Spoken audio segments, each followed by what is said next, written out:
श्री कृष्ण कर्म योग और कर्म संन्यास के तुलनात्मक मूल्यांकन के अनुक्रम को 5वें अध्याय से इस छठे अध्याय में भी जारी रखते हैं और पहले वाले मार्ग के अनुसरण की संस्तुति करते हैं। जब हम समर्पण के साथ कार्य करते हैं तब इससे हमारा मन शुद्ध हो जाता है और हमारी आध्यात्मिक अनुभूति गहन हो जाती है। फिर जब मन शांत हो जाता है तब साधना उत्थान का मुख्य साधन बन जाती है। ध्यान द्वारा योगी मन को वश में करने का प्रयास करते हैं, क्योंकि अप्रशिक्षित मन हमारा बुरा शत्रु है और प्रशिक्षित मन हमारा प्रिय मित्र है। श्री कृष्ण अर्जुन को सावधान करते हैं कि कठोर तप में लीन रहने से कोई सफलता प्राप्त नहीं कर सकता और इसलिए मनुष्य को अपने खान पान, कार्यकलापों, अमोद प्रमोद और निद्रा को संतुलित रखना चाहिए। आगे फिर वे मन को भगवान में एकीकृत करने के लिए साधना का वर्णन करते हैं। जिस प्रकार से वायु रहित स्थान पर रखे दीपक की ज्वाला में झिलमिलाहट नहीं होती, ठीक उसी प्रकार साधक को मन साधना में स्थिर रखना चाहिए। वास्तव में मन को वश में करना कठिन है, लेकिन अभ्यास और विरक्ति द्वारा इसे नियंत्रित किया जा सकता है। इसलिए मन जहाँ कहीं भी भटकने लगे तब हमें वहां से इसे वापस लाकर निरंतर भगवान में केंद्रित करना चाहिए। जब मन शुद्ध हो जाता है तब यह अलौकिकता में स्थिर हो जाता है। आनंद की इस अवस्था को समाधि कहते हैं, जिसमें मनुष्य असीम दिव्य आनंद प्राप्त करता है।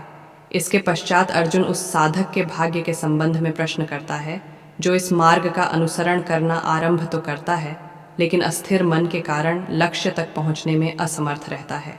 श्री कृष्ण उसे पुनः आश्वस्त करते हैं कि जो बुराई कभी उस पर हावी नहीं हो सकती। भगवान सदैव पूर्व जन्मों में संचित हमारे आध्यात्मिक गुणों का लेखा जोखा रखते हैं और अगले जन्मों में उस ज्ञान को पुनः जागृत करते हैं, ताकि हमने अपनी यात्रा को जहाँ से छोड़ा था उसे वहीं से पुनः आगे जारी रख सकें।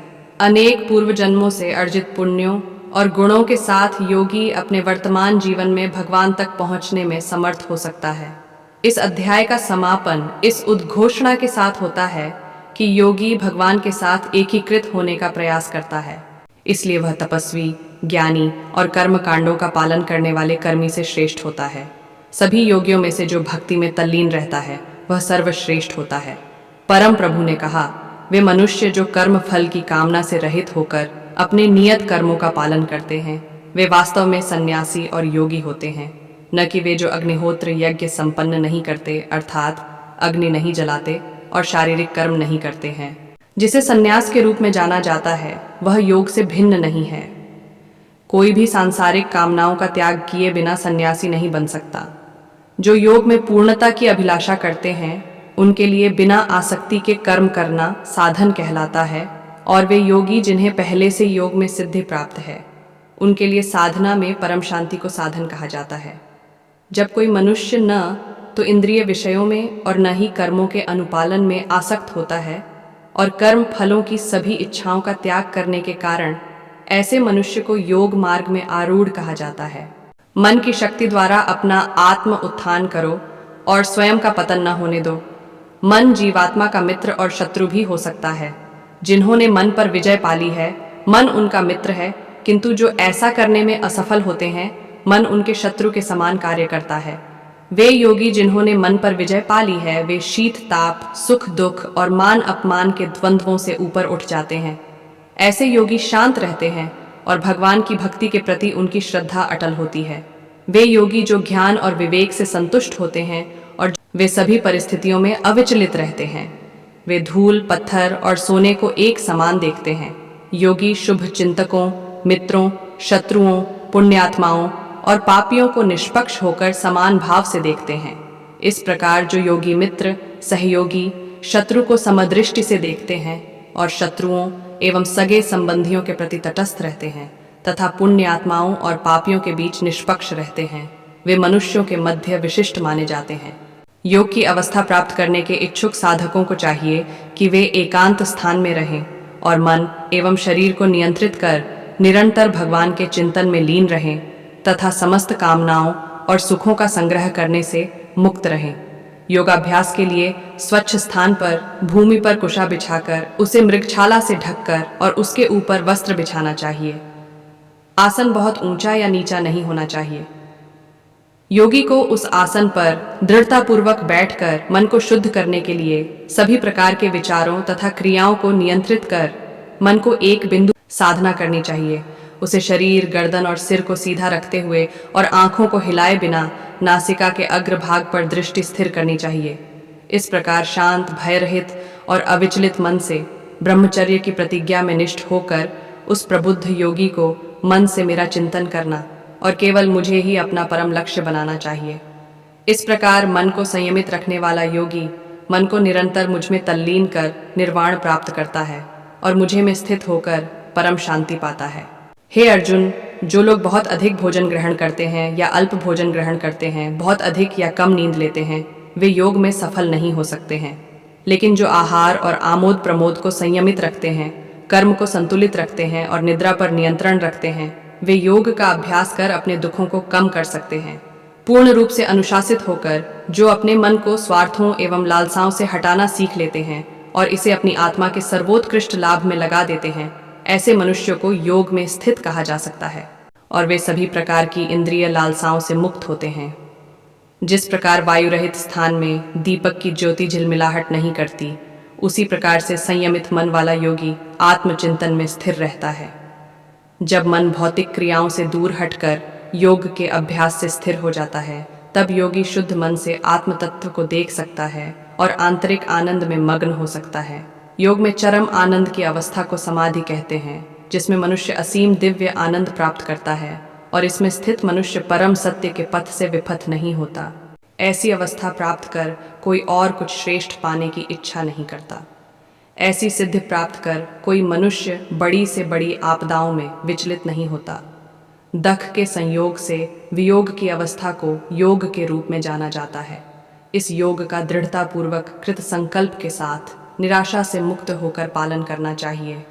संसार के चिंतन से उठने वाली सभी इच्छाओं का पूर्ण रूप से त्याग कर हमें मन द्वारा इंद्रियों पर सभी ओर से अंकुश लगाना चाहिए। फिर धीरे धीरे निश्चयात्मक बुद्धि के साथ मन केवल भगवान में स्थिर हो जाएगा और भगवान के अतिरिक्त कुछ नहीं सोचेगा। जब और जहां भी मन बेचैन और अस्थिर होकर भटकने लगे, तब उसे वापस लाकर स्थिर करते हुए भगवान की ओर केंद्रित करना। जिस योगी का मन शांत हो जाता है और जिसकी वासनाएं वश में हो जाती हैं एवं जो निष्पाप है तथा जो प्रत्येक वस्तु का संबंध भगवान के साथ जोड़कर देखता है, उसे अलौकिक आनंद प्राप्त होता है। इस प्रकार आत्म संयमी योगी आत्मा को भगवान में एकीकृत कर भौतिक कलमश से मुक्त हो जाता है और निरंतर परमेश्वर में तल्लीन होकर उसकी दिव्य प्रेममयी भक्ति में परम सुख प्राप्त करता। सच्चा योगी अपनी चेतना को भगवान के साथ एकीकृत कर समान दृष्टि से सभी जीवों में भगवान और भगवान को सभी जीवों में देखता है। वे जो मुझे सर्वत्र और प्रत्येक वस्तु में देखते हैं, मैं उनके लिए कभी अदृश्य नहीं होता और वे मेरे लिए अदृश्य नहीं होते। जो योगी मुझ में एकनिष्ठ हो जाता है और परमात्मा के रूप में सभी प्राणियों में मुझे देखकर श्रद्धा पूर्वक मेरी भक्ति करता है, वह सभी प्रकार के कर्म करता हुआ भी केवल मैं उन पूर्ण सिद्ध योगियों का सम्मान करता हूँ जो सभी जीवों में वास्तविक समानता के दर्शन करते हैं और दूसरों के सुखों और दुखों के प्रति ऐसी प्रतिक्रिया व्यक्त करते हैं जैसे कि वे उनके अपने हों।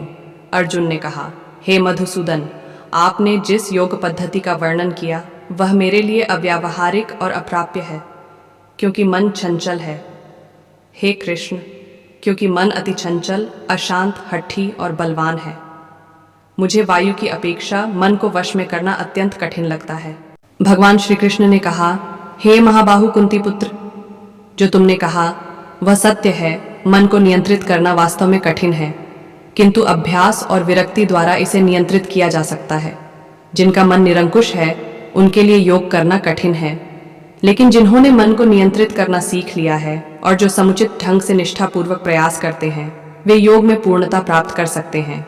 ये मेरा मत है। अर्जुन ने कहा, हे कृष्ण, योग में असफल उस योगी का भाग्य क्या होता है जो श्रद्धा के साथ इस पथ पर चलना प्रारंभ तो करता है, किंतु जो अस्थिर मन के कारण भरपूर प्रयत्न नहीं करता और इस जीवन में योग के लक्ष्य तक पहुंचने में असमर्थ रहता है।